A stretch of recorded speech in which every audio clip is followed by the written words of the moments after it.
باش وبخير هاتن في برنامج تايبت يا ديدار روجي جدنج امريكا لواشنطن از داخل شمو هي في دم خوش ورا دخازم دفي برنامج دا من ميفانا قالك بالكيشيا بالكيشا چونكو مجارن قالك بالكيش وهستيار د ازرينا يكي وكي من نزانه چاوا باوري ببينا مجارن كو او بحث دكا هن بالكيش وهن هستيارن هتا راديا كو نزانم چاوا ويبدم ناساندن روجنا فان يان چالاك فان یان سیاستوان یان جی دجبرکی تندی پارتی دموکراتی کردستان و بنمالا بارزانی او لسر یوتیوب و چند پلاتفورم دی میدیا جواکی بناوی تفدا وشانین خودکا مکی آمدی میوانی دیدار روجا مکی بخیراتی زور سپاس مکی وکی مگوتی اسی بدان دلی تبتن افگوتنا منا دلی منا سپاس چکو براسی جی وصايا عندك فيديو عندك دنج تقهنتا وتبلافت كل سر بلاتفورم خوي السوشيال ميديا كلك بالكيشن بتايبتش بهرا بترشوانا ديجي بارتينا ديجي بارزاني وكو بيج بنا مالا بارزانينا بله ابجا بسيارة يكيا تتبيرا هركسي اوا علي تشكري وان دنگا وان داكيمنتا وان فيديو بيدات كي دتتا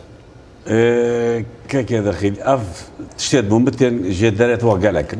جدارت وان اشين بجمتا بشك شوان خود باراستنا بارتيتت دزگاه باراستنا بارتيتت بشك جوان دجبرين بارتي الكردستان تين العراق تين بومبتين بشك جوان هندك ديت نامن اثناء او ما كنت بجم تاكيد مصال صدي لدبي الدولة تجيب عندك دولة جيتين يعني شو ما تنصاني كينا متفرد كان نا جمارات تلفونات فيكن وبمفرد كان بشتي اسوان دانو ستادني قالت كان بالتاكيد كان كو افتش تشانت راس تيلن لي اوتش او فرد كان بارا بيتر دنجن فيديونا وينانا يعني نكو او جهه قمانه بن بشتي دمك او جمارة نامين تنا قهرتن عندك دي رنگه دي ترى قال من بيوانديه و جمارة تأخذ ظالمون في تشد جمارة البيت السردامي دا 10 دقيقة 10 جمارة التلفون تشيكي باشا وكيش كشاكنينا باشا يعني اليك جوان فيديو مديتي كتلقى كابراي كده آخري عندما كي بري باراستني بو ديارا كشيك بدنا بارتي دا دركتي ها وبحثي هندت كتنكو شوية دف إيكاتي تايبتي جي دف الوقت خو لاهور الشيخ جنگي كو او بخوام دزانين سروك وبريفا بري دزگهين زانيارين ان يكيتيبو يك وصا حضرتك كو جمويتين اف جموي هاتين اف فيديونا نا او كسنا بي ريباز گردي بو الدمي بو باراسين شوت كراستا بشتي كيشو تجبو دروز من دار كاتو هاتا المانيا لبنان تجيت وقت بنا عندك لبنان تجيتن او جيب خيزارا ويجيب زاروكت ويجي ونو كاجم بيوان يلقال هاي بشك وي دانا من راسته تكالي ويلقال لاهوري هاوي دمي لاهور برپس دزگاه زانياري بو يعني توي بشه مخاب من زانياري وباراسن هر دو سروان كيسن هتك باري قالك شوت كان دجيك وان تشتغلك سالك ودو كوم دكان يعني زانياري وباراسن هر دو از رخنه لدگرم مخابن يت بلاتين دي جهانه تين باراستنا ولاتيت كان شهر جدرفا ابد ما يبندي و مجيلن كود تشاوشين دنگك برپرسكي گرن چالشين جنكي وركان د برپرسكي فيديو كانوا وفان تشتغل بكاتينن خطينا استغلك نظم راستيكا وبدجي كارتينن هلبت اب خو نشم بلاوا كان كاسيت وكي منتين كو از دف من ابدا صلاه ناو درست دنا منو اجي بلاوات كم ما طرف دنا من باشا تدبيجي فيديو هتكبر و تعبج قالك جاري مسألة جواكي تدانا بويا وتو دانجي خون هاوس بري خول ده فيديو كاميري ودبيجي دزگها باراستنا بارتيشي بتفرد كده تناطرسي جيانا وان كسين روجكش روجا بين اشكال كرن نا بيجا برا خود من قالك دنجت بلاوا كرين او دنك متشجرة دنجي كسكي آسایی دا بلاوا كريا مان دست فيديو كسكي آسایی من بلاوا كريا او كس من بلاوا كرين بوزيشنك السياسية بتحزبه كده تشي اكيتي تشي بارتي یان پوزیسیون که حکومی هبیتن یان اندام پارلمان بیت یان وزیرک بیت و افتشتا الهمی دنیای الامریکا والاوروبا ركد داتا منو في كمروف خلاتيت وان انا كنت بيجن هتك بريت وان افيرت والسكسية اويدي منو شير بلا وكدو بحث كد لا اسناش بكسك نورمالي عادي تشتكي بلا وكم كويتش علاقة بوضع سياسي فدا بيت انا شو لي منها واصلا كم باش جبرتشي بارتي ارمانجاتا شو بحرا بتر تسر بارتي طيب جي بارتي جي مالا بارزاني وبرايد سروكي بري مسعود بارزاني بتشوكي توي انها فيديو توي مادل سر بلاتفورم ميديا تديتنا بله يعني اما فيت بنا فيت حكمرانيا كردستاني سرو 5 سال 65 سال دست بارتي دا وبارتي حكومت كات وما فيت بنا فيت بارتي ديمقراطي كردستان واك حزب ياد خدمته بنمالا سروكي حزب دا مسعود بارزاني ما فيت بنا فيت اوصل عائله كحكومت كات بي عائله بخو حزبك شكري بخو بيجي ما فيت بنا فيت بس بومن بله يعني بارتك سياسيه ودا صلاه الهريمي ودان وريك الديمقراطي دا دغه سر دا صلاتي وبرانيا برلمانجي راسته بس ام اجبر خب ديني اف حزب الدنيا هم يدا اجدر زبونه وان حتى 40 سال و 5 سال و 6 سال و 7 سال هين مال باتك باب ببيت سرو بشتي باب منيت كربت بشتي كرت منيت نبي بيت هل بت افا حزب الدكتاتوري ما ديمقراطينا نبتني بارتي ديجي ديسا خلتي هنا اگر مرف شيد بيجتن تاوانجي كرينا تين غوتن اسناشين بيجن بس لي غوتن قندلي دا بجدارين خرابيا دا صلاتي هيا تشزانم هرتش نبتني بارتي ديجي سياسينا من بوتينا بارتي اسلامي من قال جار سر وقت اللي از سروات اعظم الجور حجمي وات حكمه دا يعني يقرتو وزيرك ديف حجمي وزيري والسر اعظم يعني بس جوران اگر ناريكيا كابتن يكي كربتن بلاني استي بربرسياتيا نزم جيبتن حكومات دابتن اگر ما يقولي بس باب شوف كاين سلوكي حكومات سلوكي هرمي ايش بارتي ديمقراطي كردستان بس يكي ديجي دا صلاتنا جبري سلوكو ووزيرو هرتشتنا اسلاميا جي هنا ما بس من ابا يعني مرف وقت بري خدتها بلاتفورمتين سوشيال ميديا بتر ارمانجاتا بارتيا من راس قناعات من ابا هيكو اول سبب رئيسي كو ملتي ما هريما ما كيف تفهم اسطنجاج بركو حكم رانيا هريمي بارا بترف دستي وضع نب دست حزب الهدايه باشا تبجي تبخوش بدافي خو قوتيا وخلق جيت بيشتن برايكي تم خابن هاتوشتن وتو بارتي بيتوان باردكي يعني تبيجي فمسلك الشخصي بدني فكاتو بارتي دا نعم تظني زورا جرينجا اتصلت هاشتي هذا من باوريا كابوكو بارتي ديمقراطي كردستان حزبه عشيرتك بخو حزبك وشكري واما ما في ملة الكرد ناور جديد نحلبوا ما نحزبك وشورش جيرت صارت هاشتي هذا براي من نقطة دا او بي ازبري نقطة دا او صارت هاشتي دا او واجر من طول فكرنا که برای مبید از دا هر سال جاره که بیرانینا کشتنایی بلا وکم آن دار سر آوم می چجورا سر ناختی می چجورا سر ناختی بخو نکنیم موضوع جی جبرکو اوانه بس برای من کشتی هزارا کسی دیت کشتین یعنی برای من جوه که هر قربانی که دی باشا بوش بوشیویی تو دجبری آواند کی بوش بوشیویی اگر تو سیاست او سیاست دوام خوب ده ناس کرن بوش بوشیویی بوش پارتی سیاسی رکابر هنا بله تشتكي وكو ميديا كارك وكو ميديا از اخفتيم از سر ايكيتي قالك يا اخفتيم من قالك فيديو سر ايكيتي ما بس ام بارتي تو بوچ دجاتيا وينا بارتي ناكي بريكين دي ميديا تا شيان هات الالمانيا تا بلاتفورم هاينا تو باخ بوچ هندك فيديوين قالك جاري مثلا كيش جواكي جيت نك او فيديو مو هيك جاري كيش كو جواكي جي شلي مجبركو اوت من سر بلاوكي ناس اخفتيم همي اول بربرسيارت حزبنا بربرسيارت حكومي بنا ريك يبديل قال بارتي ديمقراطي كردستان منو بده وريك قال وبكاريت او ريكت او قال منو بكارتين يعني نابد از قل وقلم شما ايكي او شقال مدته قلال سينجي مدت يعني حد بد هر فعلك ورد فعل اخويا هاي نما دهن هرشت كان سر من كومن بكوجن المبدان اجري بردنا مالا من هل بت اجي دس هذا ما عندك ملفات قلقت هستيار كوبي بيشن كوبي او ملفات هستيار كاك ماكي بلكي من قالك جوانا ديتنا وتا دويجي ان افريج تكنيشا من دا ابو نمونا كركي مسعود بارزاني منصور بارزاني قال كشكت اخفت بيجدكو على اساس جناويه بله بفارسي اخفن بله باشا اگر اول راز بتن اسنابجن راسنا راسس نشن بيجن بس بيجن اگر راز بتن بتليفوني يعني ديفيتي دزقهكا يا تبين استخباراتي يا زانياريا يا سيخوري بشي تشتكي وصابكاتن تشاد قهشتا تقد البت اف تليفون يعني اف تليفون دنگ تليفونات قاشينا دسته مقلقن من البلاغه كرين راسته قلت نتا راسته اما تبي دزقها كي مخابرات الدولة كي بشيت فان دنگا بقري تجبركو ايكل كردستان ايكل نمسا ايكل سويسرا ايكل دبي ايكل ايراني اف تليفونات شاواتين قرتل ونا واتساب بيا ونا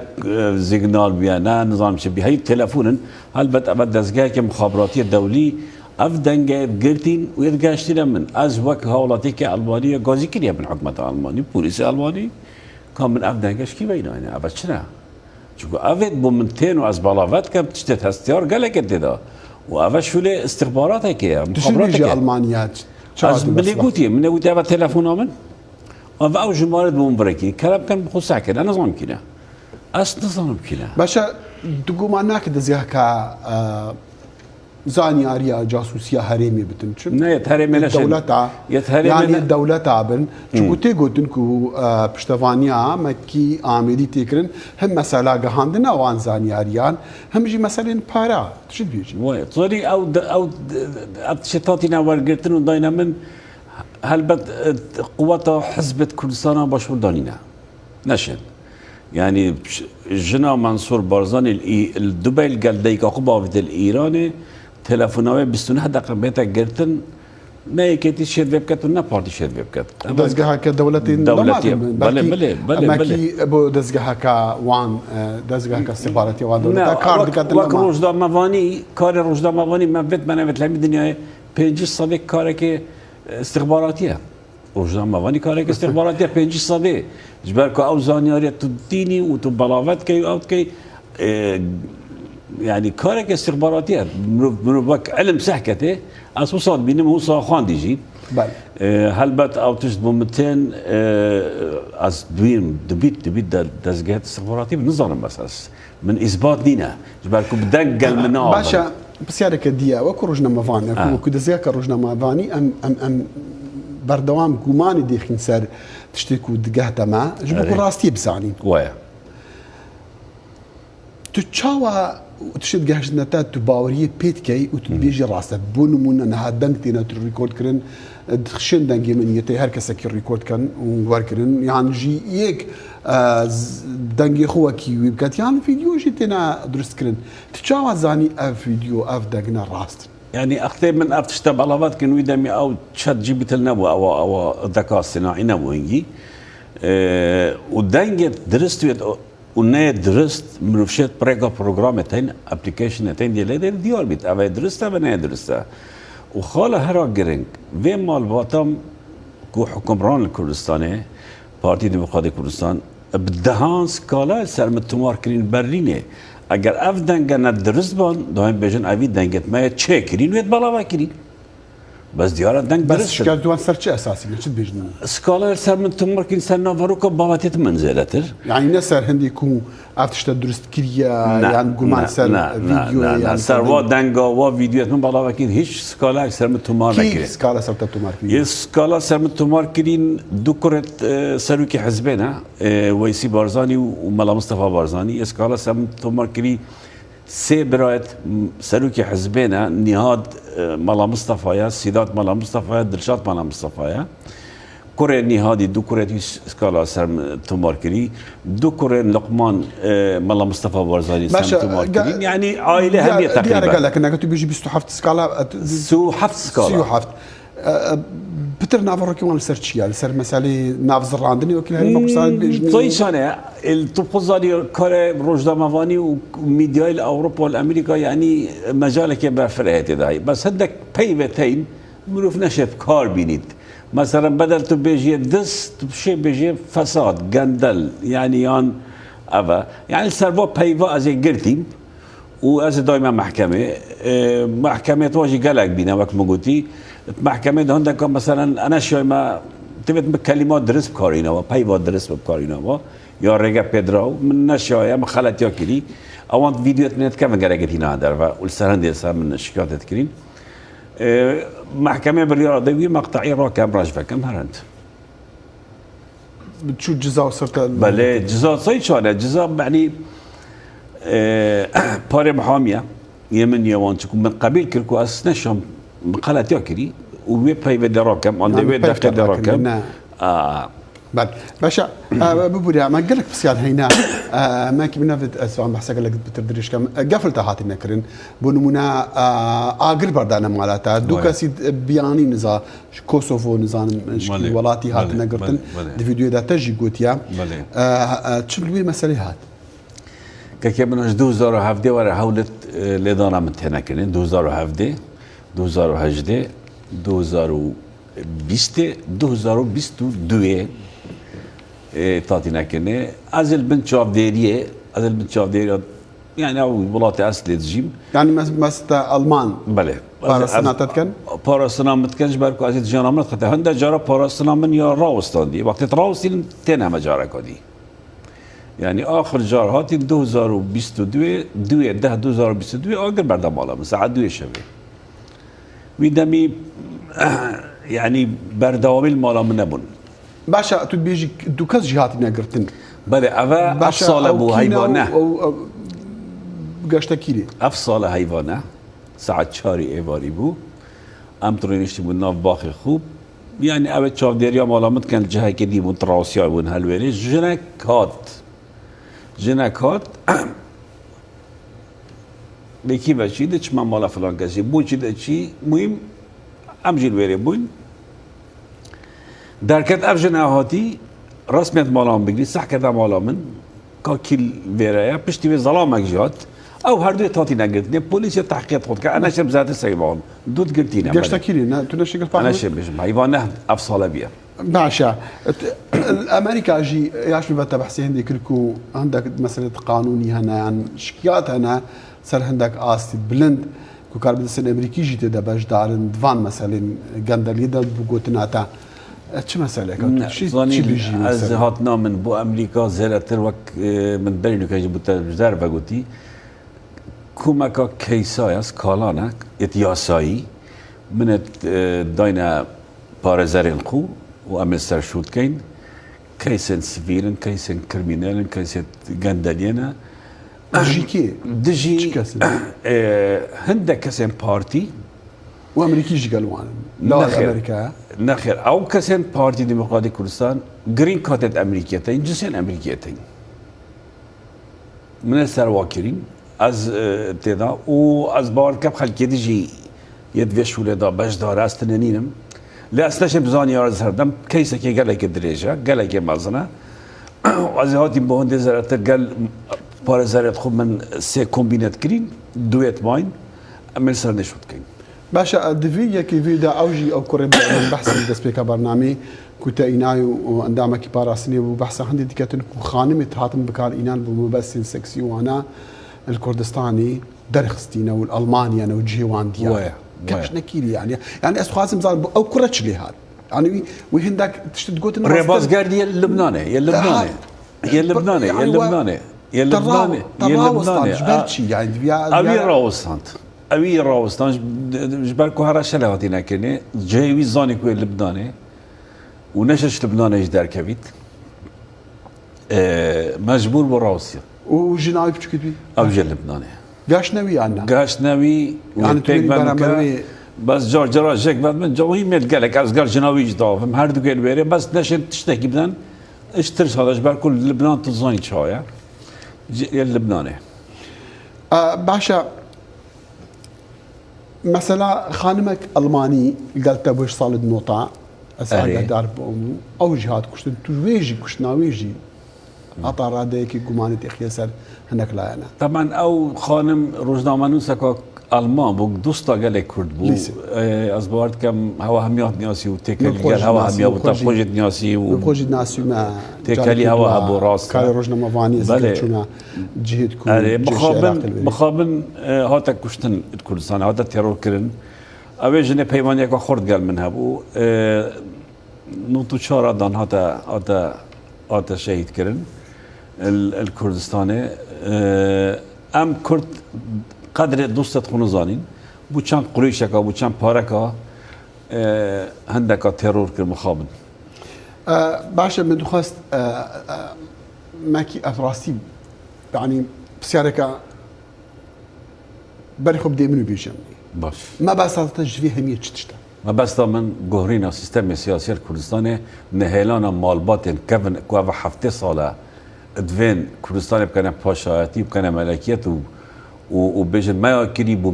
ما ياكري عبد خوين وتو خلامي تو خدامي زرتنا باش اجل ادعاء مع راس الكاتب